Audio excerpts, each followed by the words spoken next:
প্রধানমন্ত্রী তারেক রহমান ত্রাণ সহায়তার ঘোষণা দিয়েছিল, কিন্তু এরপরে তালিকা করার কথা থাকলেও এই প্রক্রিয়াটা ধীরগতি ছিল।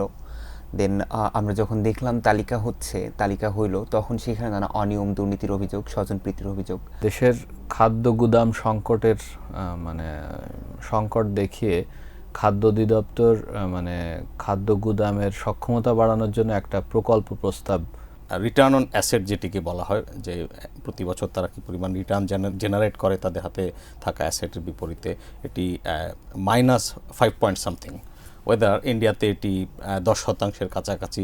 তারপরে আমাদের যে কম্পিটিটর, যার সাথে আমরা ইকোনমিতে কম্পিটিশন করছি, ভিয়েতনাম, তাদের এটি 11% বেশি পজিটিভ রিটার্ন। প্রিয় দর্শক, টাইমস টুডে হেডলাইনে আপনাদের স্বাগতম। আমি আছি আপনাদের সাথে মোহাম্মদ ইব্রাহিম মজিদ। সারাদিনের ব্যস্ততায় যারা খবরগুলো পড়তে পারেন না, তাদের জন্য আমাদের এই আয়োজন। এই আয়োজনে আমরা কথা বলবো বিভিন্ন প্রতিবেদকদের সাথে, জানবো তাদের প্রতিবেদনের কথা। বন্যায় ক্ষতিগ্রস্ত হাওরের কৃষকেরা এখনও পাচ্ছেন না তাদের জন্য যে ত্রাণ সহায়তা রাখা হয়েছিল। এ বিষয়ে আমরা কথা বলবো প্রতিবেদক আফগানি বিন জাহরের সাথে। আফগানি, এখনও ত্রাণ পাচ্ছেন না কেন? আপনি জানেন, গত এপ্রিলের পরে বন্যায় ক্ষতিগ্রস্ত হওয়া কৃষকদের মাঝে আপনার তৎক্ষণাৎ প্রধানমন্ত্রী তারেক রহমান ত্রাণ সহায়তার ঘোষণা দিয়েছিল, কিন্তু এরপরে তালিকা করার কথা থাকলেও এই প্রক্রিয়াটা ধীরগতি ছিল। দেন আমরা যখন দেখলাম তালিকা হইল, তখন সেখানে নানা অনিয়ম, দুর্নীতির অভিযোগ, স্বজনপ্রীতির অভিযোগ। তো এগুলো কারণে আসলে ত্রাণ এখনও পৌঁছায়নি। অনিয়ম, দুর্নীতির অভিযোগগুলো ঠিক কী অভিযোগ, আমাদের যদি একটু জানাতেন। অনিয়ম, দুর্নীতি বলতে আপনি যদি যেহেতু আমরা ওয়ার্ড পর্যায়ে তালিকা করা হচ্ছে, মাঠ পর্যায়ে ইউপি চেয়ারম্যান থেকে শুরু করে যারা আছেন সবাই করতেছেন। তো এখানে আমাদের কিছু ফাইন্ডিংস আছে। এখানে মোটামুটি 3টা ক্যাটাগরিতে ভাগ করা হয়েছে যারা সহায়তা পাবে, ক, খ, গ। যারা সব থেকে বেশি ক্ষতিগ্রস্ত তারা ক ক্যাটাগরিতে। তো এই ক্যাটাগরির মধ্যে ধরেন এমন কৃষকও আছে, কৃষক বলবো না তাকে, ধরেন সে ঢাকায় থাকে, চাকরি করে, কিন্তু তার নাম ওই সহায়তা তালিকায় আছে। আবার দেখা যাচ্ছে একজন ইউপি চেয়ারম্যানের স্বজন, আত্মীয় স্বজন 4-5 জনের নাম তালিকায় আছে, কিন্তু দেখা যাচ্ছে ক্ষতিগ্রস্ত হয়েছে একটা কৃষকের 30 একর জমি, তার 8 একর জমির লিস্টেড হয়েছে। যে আমরা তো যেটা জানতাম যে ক ক্যাটাগরির কৃষক যারা, তারা প্রায় 7,200 টাকার মতো পাবেন, এবং খ ক্যাটাগরির যারা আছেন, যারা হচ্ছে অল্প কিছু ধান তুলতে পেরেছেন, তারা হচ্ছে খ ক্যাটাগরির কৃষক, এবং যারা বেশ অনেকটুকুই ধান তুলতে পেরেছেন তাদেরকে সম্ভবত গ ক্যাটাগরিতে নেওয়া হয়েছে। তাহলে আপনি যেটা বলতে চাচ্ছেন যে অনেকেই যারা আছেন যারা কোনো ধানই তুলতে পারেননি, যেমন ক ক্যাটাগরির কৃষক, তাদেরকে খ ক্যাটাগরিতে নিয়ে যাওয়ার অভিযোগ উঠছে। এটা তো রয়েছেই যে অনেক বেশি ক্ষতি হয়েছে, কিন্তু তার ক্ষতির পরিমাণ কম দেখায় অন্য ক্যাটাগরিতে শিফট করা হয়েছে। কিন্তু এখানে মেইন যে অভিযোগ সেটা হচ্ছে এমন কৃষকের নাম ওইখানে গিয়েছে যাদের আসলে কৃষিকাজ করে না বা মাঠে ধান ক্ষতিগ্রস্ত হয় না। এখানে স্বজনপ্রীতির একটা অভিযোগ রয়েছে। এই ব্যাপারে যখন ওইখানকার স্থানীয় প্রশাসনের সাথে কথা বলা হয়েছে, তারা বলছেন যে এটা যেহেতু একদিনের মধ্যে তালিকাটা করা হয়েছে, তথ্য প্রাপ্তির একটা সমস্যা ছিল। তো সব মিলায় আবার পুনরায় তদন্ত হবে। এখন পুনরায় তদন্ত হয়ে আবার লিস্ট বের করে সহায়তা পৌঁছাইতে কতদিনে পৌঁছাবে, এটা একটা অনিশ্চয়তা। সহায়তা কি ঈদের আগে আসতে পারে? এখন একটা তালিকা করা হয়েছে, মোটামুটি 1,78,000 কৃষকের মতো অ্যাড করা হয়েছে। এখন আপনি আবার এই পুরোটা কৃষক 1,78,000 কৃষকের নাম রিচেক করবেন, করে একটা তালিকা প্রণয়ন করবেন ঈদের মাত্র বাকি কয়েকদিন, এটা আসলে কিভাবে সম্ভব? কৃষকরা কি বলছে, তাদের দাবি কি বর্তমানে? কৃষকরা বলছেন যে যেহেতু অনেকটা ধান ক্ষতিগ্রস্ত হয়েছে, তাদের ঈদের আগে সহায়তাটা হইলে তার ঈদটা ভালো উদযাপন করতে পারেন। অভিযোগ রয়েছে যে তালিকায় তাদের পুরো ইনলিস্ট করা হয় নাই যে কতটুকু ক্ষতি হয়েছে। তো এছাড়া তালিকা অনুযায়ী সরকারের যে ত্রাণ সহায়তা দেওয়ার কথা, এটা কি তারা যথেষ্ট বলে মনে করছে কৃষকরা? এরকম কোনো কিছু কি আপনারা জানতে পেরেছেন কিনা? এটা তো অবশ্যই প্রয়োজনীয় তো অপ্রতুল, কারণ একটা কৃষক ধরেন তার ধান মোটামুটি আপনি এবার জানেন 53 একর জমির ধান ক্ষতিগ্রস্ত হয়েছে। তো এর মধ্যে একজন কৃষক পাইলাম, যিনি হচ্ছে আপনার তার মোটামুটি 30 একর জমি ক্ষতিগ্রস্ত হয়েছে, কিন্তু তার লিস্টে নাম এসেছে 8 একর জমির। তো একটা কৃষকের যখন 30 একর জমি ক্ষতিগ্রস্ত হয়েছে, তার সে 8 একর জমির অনুপাতে যখন সে ত্রাণ সহায়তা পাবে, এটা আসলে তার জন্য কীভাবে পর্যাপ্ত হয়? আপনি জানেন হাওড় অঞ্চলে কৃষকরা ঋণ করে নিজেদের কৃষিকাজ পরিচালনা করে। এখন ধানের সিজন শেষ হওয়ার পর ওটা বিক্রি করে দেন, আপনার অনেকে দেখা যায় সুদের ঋণ নেওয়া কৃষিকাজ করে থাকে। তো তাদের এটা আসলে অপর্যাপ্ত। মানে তাহলে এমন হচ্ছে যে মানে ফসল তো তুলতে পারলোই না কৃষক, তার উপর সুদের টাকার জন্য তাদেরকে জন্য একটা জি আসলে আমাদের দেশে, বাংলাদেশ কৃষি প্রধান দেশ, আমাদের দেশে দরকার কৃষকদের প্রতি আরো বেশি সহায়তা। সহায়তা খুব দ্রুত পৌঁছে যাবে, আমরা সেটাই কামনা করি। খাদ্য গুদাম নিয়ে একটি প্রস্তাব পেশ করেছে পরিকল্পনা কমিশন, কিন্তু এখানে খাদ্য গুদামের চাইতে আবাসিক অনাবাসিক বিভিন্ন ভবনের সংখ্যাই বেশি। প্রতিবেদনটা করেছেন আমাদের প্রতিবেদক মোহাম্মদ আলামিন, আমরা শুনবো তার কাছ থেকে। আলামিন ভাই, আসলে ঘটনাটা কি, যে কিভাবে বিষয়টা হচ্ছে খাদ্য গুদামে আবাসিক অনাবাসিক ভবন? আসলে বিষয়টা বুঝতে পারিনি খুব একটা। বিষয়টা হচ্ছে দেশের খাদ্য গুদাম সংকটের মানে সংকট দেখিয়ে খাদ্য অধিদপ্তর মানে খাদ্য গুদামের সক্ষমতা বাড়ানোর জন্য একটা প্রকল্প তৈরি করেছে। সেটা প্রস্তাব দিয়েছে পরিকল্পনা কমিশনে। তো পরিকল্পনা কমিশন সেটা যাচাই বাছাই করছে। তাদের অবজারভেশন তারা জানিয়েছে যে মানে খাদ্য অধিদপ্তর যে প্রকল্পটি নিয়েছে 431 কোটি টাকার, এখানে 18% খাদ্য গুদাম পুনর্নির্মাণ ও মেরামত কাজে ব্যয় হবে মাত্র। আর অন্যদিকে আবাসিক অনাবাসিক ভবন নির্মাণে ব্যয় হবে 63%। আচ্ছা, এটা মানে মাত্র 18% যদি আমার খাদ্য গুদাম নির্মাণের জন্য তৈরি হয়, তাহলে এটা নিয়ে কি কোনো প্রশ্ন উঠছে পরিকল্পনা কমিশনে? হ্যাঁ, এটা নিয়েই তারা প্রশ্ন তুলেছে যে আপনারা নাম দিচ্ছেন যে খাদ্য গুদাম খাদ্য গুদাম পুনর্নির্মাণ ও মেরামত, কিন্তু এর আড়ালে যে আবাসিক অনাবাসিক বিভিন্ন গেস্ট হাউস এইগুলো নির্মাণ করছেন, এটা প্রকল্পের নামের সঙ্গে যাচ্ছে না। তো সেক্ষেত্রে এটা উচিত না যে আপনারা খাদ্য গুদামের আড়ালে অন্য কিছু করবেন। এই প্রস্তাবটি এখন কোন পর্যায়ে রয়েছে? এটা নিয়ে সম্প্রতি পিইসি সভা হয়েছে। তারা খাদ্য অধিদপ্তরকে জানিয়েছে যে এই জায়গায় পরিবর্তন করতে হবে। খাদ্য অধিদপ্তরও পরবর্তীতে এটা সংশোধন করে আবারও প্রস্তাব দিবে।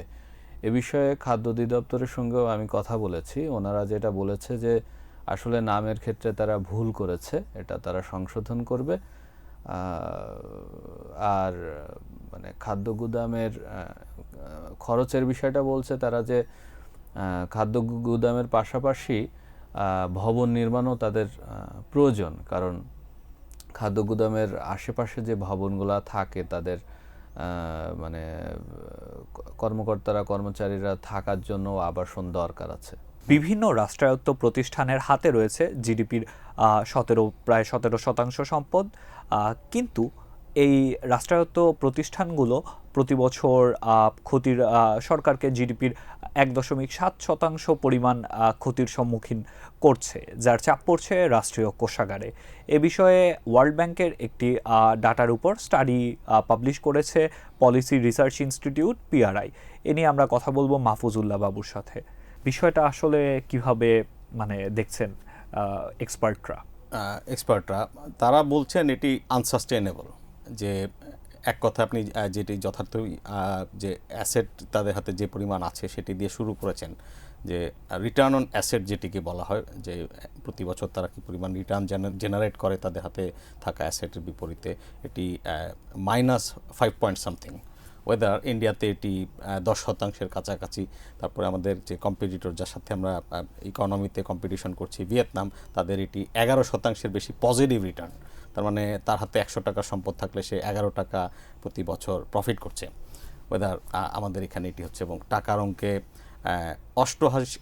88,000 কোটি টাকার বেশি প্রতি বছর বাংলাদেশের যে সরকারি কর্পোরেশন অ্যান্ড কোম্পানিগুলো যে আপনার বা বোর্ড নামেও থাকে, তারা এই লোকসানটি করছে।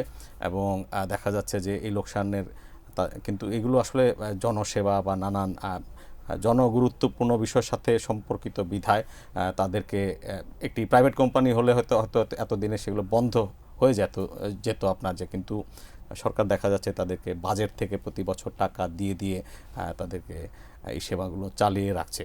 তো বাজেট থেকে বারবার এই টাকা দেওয়ার কারণটা কি শুধুমাত্রই সেবা? এবং মানে আমার আরেকটা প্রশ্ন ছিল আপনার কাছে যে কেন ভিয়েতনাম বা ভারত এই জায়গায় প্রফিট করছে আর যেখানে আমরা লস গুনছি প্রায় 1.7%? নিশ্চয়ই। এখন এখানে আসলে আমাদের তো আপনি জানেন যে আমাদের কনস্টিটিউশনে এখন আমরা সোশ্যালিস্টিক ঘরানার ইকোনমি, তো দেখা যাচ্ছে আমরা সাবসিডি দেওয়া বা আপনার এই বিষয়গুলোকে এখন অনেক রেসপেক্টের চোখে দেখি আমাদের রাজনৈতিক এবং সামাজিক অঙ্গনে। আর একটি কথা বলে নেই যে অ্যাকর্ডিং টু দ্য রিপোর্ট যে 90% অফ দ্য এই যে 88,000 কোটি টাকার যে জাইগান্টিক লোকসান, সেটি আসলে বিদ্যুৎ, জ্বালানি, এই খাতগুলোকে, তেল, গ্যাস এই সম্পর্কিত যে সাবসিডি অ্যান্ড ইনএফিসিয়েন্সি, এটু ইম্পর্টেন্ট। যে শুধু তো আপনি যে প্রশ্নটি করছিলেন যে ভিয়েতনাম বা ভারতে যেটি হচ্ছে যে তারা আপনার পজিটিভ রিটার্ন জেনারেট করছে, আমরা করছি না। প্রথমত হচ্ছে আমাদের যে প্রাইসিং স্ট্রাকচার, এটি ইম্পর্টেন্ট। যে আমরা সাবসিডি কন্টিনিউ করে যাই, ওয়েদার তারাও সাবসিডি দেয়, কিন্তু সাবসিডি একদিকে দিলে বা তার এক্সটেন্ড, তার মাত্রা, তারপরে তাদের মার্কেট বেস যে আপনার প্রাইসিংয়ের সময়ে সময়ে আপনার তার সাথে অ্যাডজাস্ট করা, আমাদের কিন্তু ওই ডাইনামিজমটা আমাদের প্রাইসিংয়েই ঘাটতি আছে, নাম্বার ওয়ান। আর নাম্বার টু হচ্ছে যে অপারেশনাল ইনএফিসিয়েন্সি, তারপরে হচ্ছে দুর্নীতি একটি বড় ফ্যাক্টর।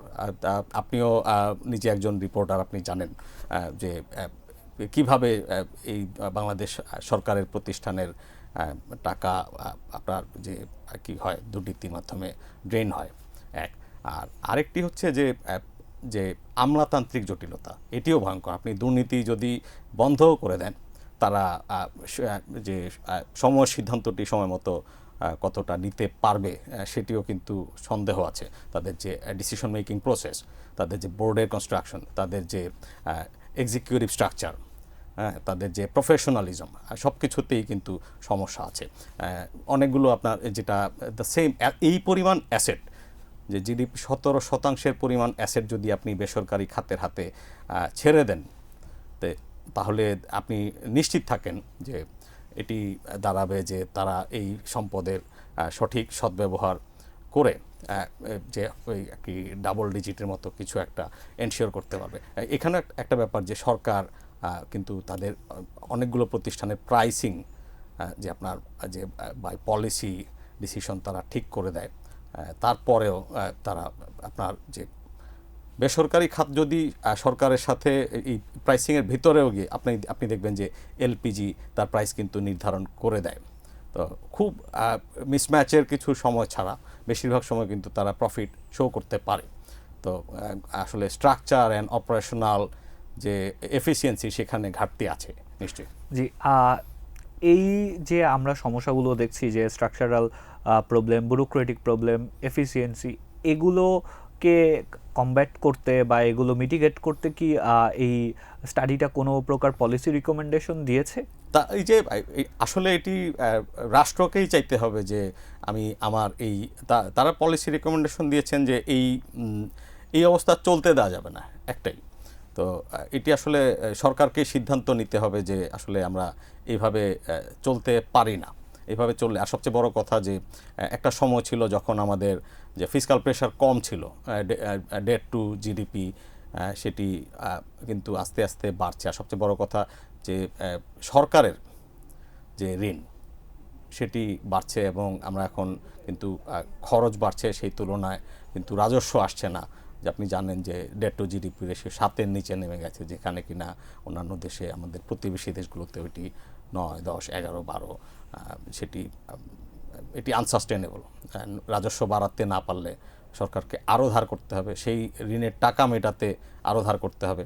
আর সরকারের যে রাজনৈতিক অঙ্গীকার আছে নির্বাচনের আগে, সেগুলোতে সরকারের খরচ আরও বাড়বে। তো আসলে একসাথে তো এই ড্রেনেজগুলো বন্ধ করা এখন সময়ের দাবি।